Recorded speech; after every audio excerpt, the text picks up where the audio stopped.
si Allah subhanahu wa ta'ala, pinagkalooban ng karapatan ng kababaihan sa Islam sa pagitan na sila yung magiging pundasyon ng tarbiya ng ummah. Sabi ng mga scholar, sabi nila, in aradta an turabbi al-ummata fa'alayka an turabbi al-ummah. Sabi niya, kapag gusto mo, sabi niya, baguhin yung isang community, sabi niya, o baguhin yung isang nation, sabi niya, mula sa matuwid na landas, sabi niya, ay dapat, sabi niya, mag-umpisa ka, magtarbiya, sabi niya, ng isang magulang, ng isang nanay sa loob ng komunidad.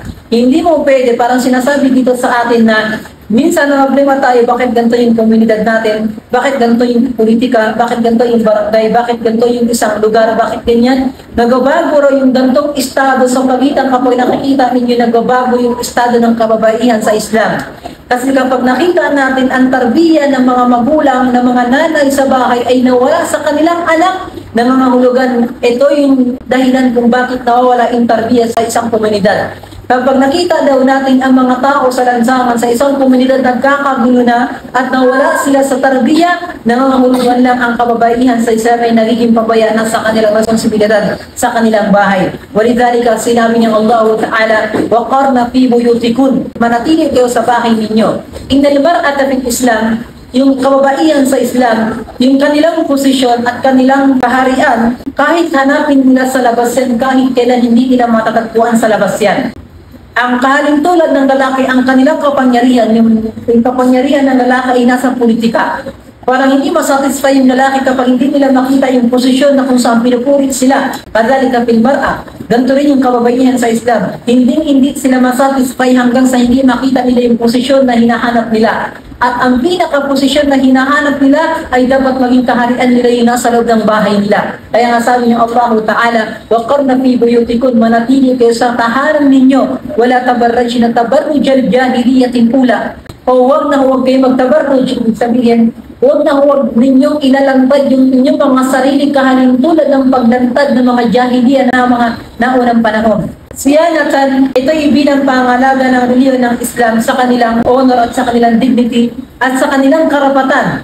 Dahil dito makikita natin yung karapatan ng kababaihan sa Islam sa pagitan ng pananatili nila at sa pagitan ng pananatili nila sa bahay nila, dahil dito pinanatili ng Allah Ta'ala yung karapatan nila. Walidhalika ja'a fil adilla, dumating sa iba't ibang mga dalil na kapag dumarating ang isang kababaihan sa pagitan ng magulang, binibigyan sila ng karapatan ni Allah Ta'ala sa pagitan ng pagrespeto sa kanila kapag sila ay magulang na ang kababaihan sa Islam. Tapos kapag dumating sa punto na kapag sila ay kababaihan at dalaga lang, binibigyan ni Allah Ta'ala yung karapatan nila bilang kababaihan na sila ay dalaga.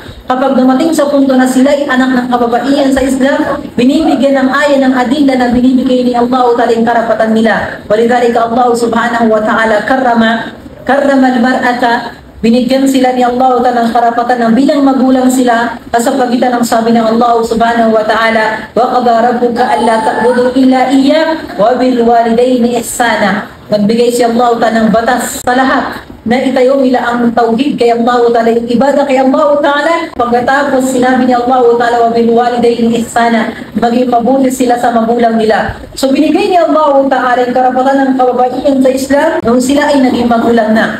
Kaya sinabi ni Allah Ta'ala sa lahat ng kabataan na ibigay nila ang kanilang pagiging mabuting anak sa nanay nila dahil sa kahalaga ng kababaihan ng nanay sa Islam.